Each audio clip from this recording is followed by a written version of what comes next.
Hello students. तो JEE main session 1 का result आ चुका है। मैं स्टूडेंट्स को ब्रॉडली 3 कैटेगरीज में डिवाइड करूंगा। फर्स्ट कैटेगरी जो कि अपने रिजल्ट से हाईली सेटिस्फाइड है, जिनको रिजल्ट देखने के बाद एक अच्छी feeling I.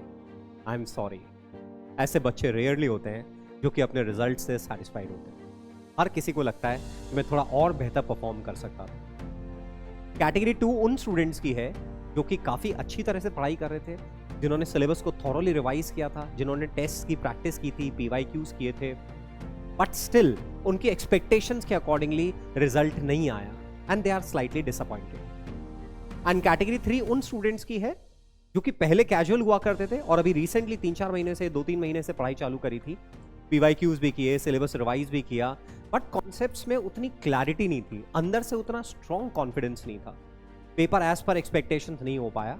And at the same time जो पीयर ग्रुप में बाकी बच्चे थे उनका पेपर अच्छा हुआ, उनका रिजल्ट अच्छा आया, तो स्लाइट एनवी वाली फीलिंग भी है। ओवरऑल आपको अच्छा नहीं लग रहा, आपको लग रहा है कि यार मुझे और बेहतर करना चाहिए। तो बच्चों, क्लास में मैं हमेशा स्टूडेंट्स को बोलता हूं कि आप यदि अच्छा करना चाहते हो, अपनी सिचुएशन को इंप्रूव करना चाहते हो, तो सबसे पहले जो आपकी वर्तमान स्थिति है, जो आपकी करंट स्टेट है, आप उसे एक्सेप्ट करो, आप उसका अच्छी तरह से एनालिसिस करो, वहां पे क्या गैप्स हैं जिनको आपको इंप्रूव करना है उसको देखो।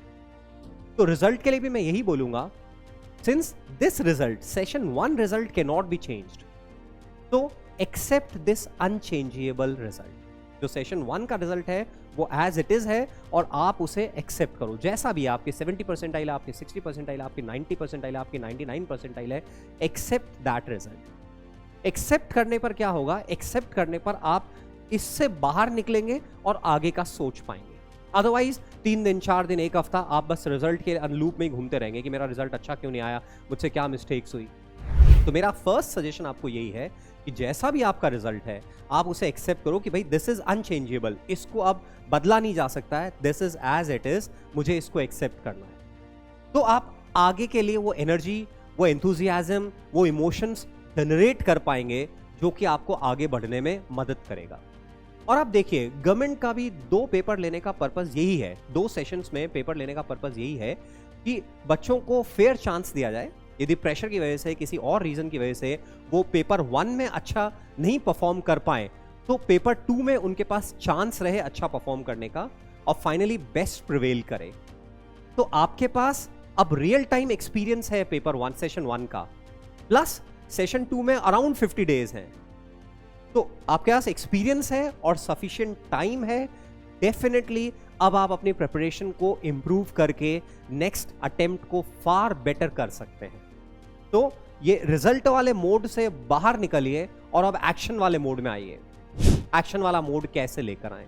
एक्शन वाले मोड के लिए मैं सबसे पहले ये बोलूंगा कि अपनी आज की स्थिति को आप बढ़िया तरह से एनालाइज करें कि जो सेशन 1 का रिजल्ट है या जो सेशन 1 की तैयारी है, वहां कहां पे ऐसे पॉइंट्स हैं, ऐसे लोकेशंस हैं जहां पे कि आप इंप्रूव कर सकते हो।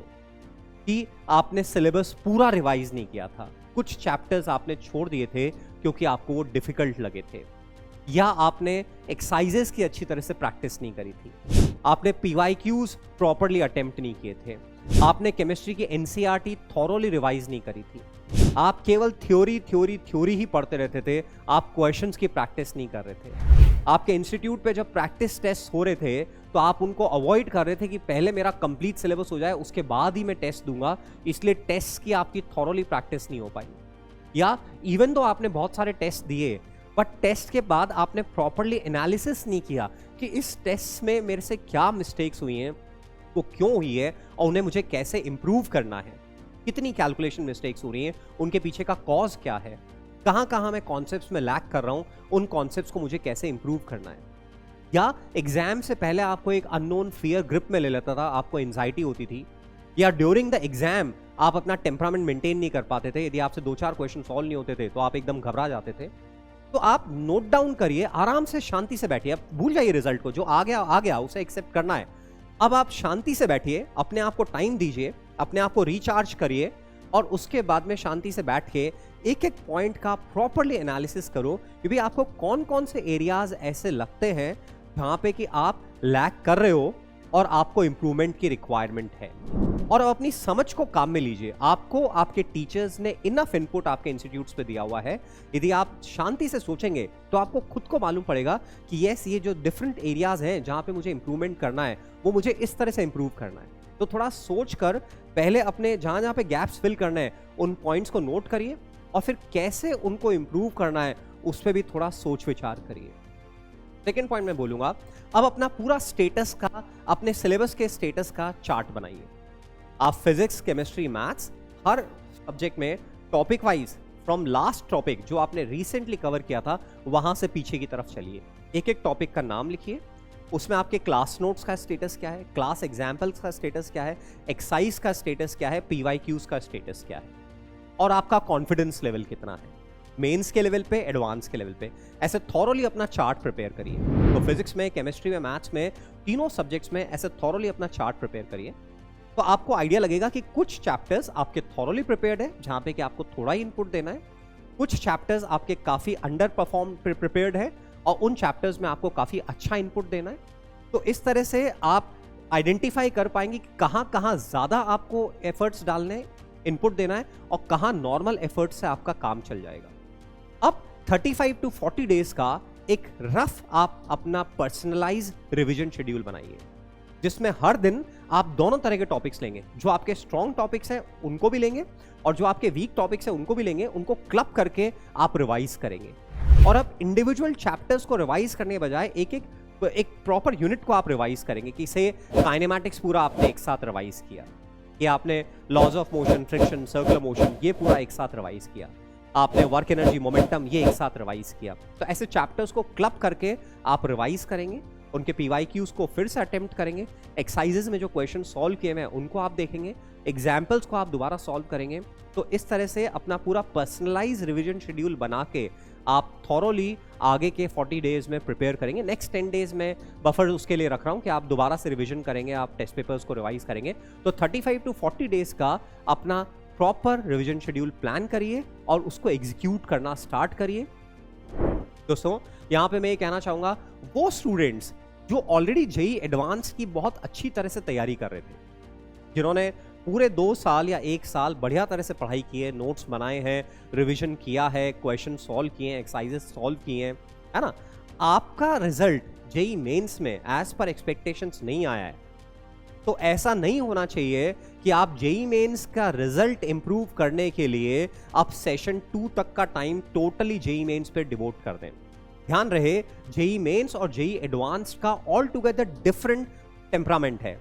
क्वेश्चंस का जो डेप्थ है, क्वेश्चन पूछने की जो स्टाइल है, क्वेश्चंस के लिए जो आपके इनपुट की रिक्वायरमेंट है, वो ऑल टुगेदर डिफरेंट है।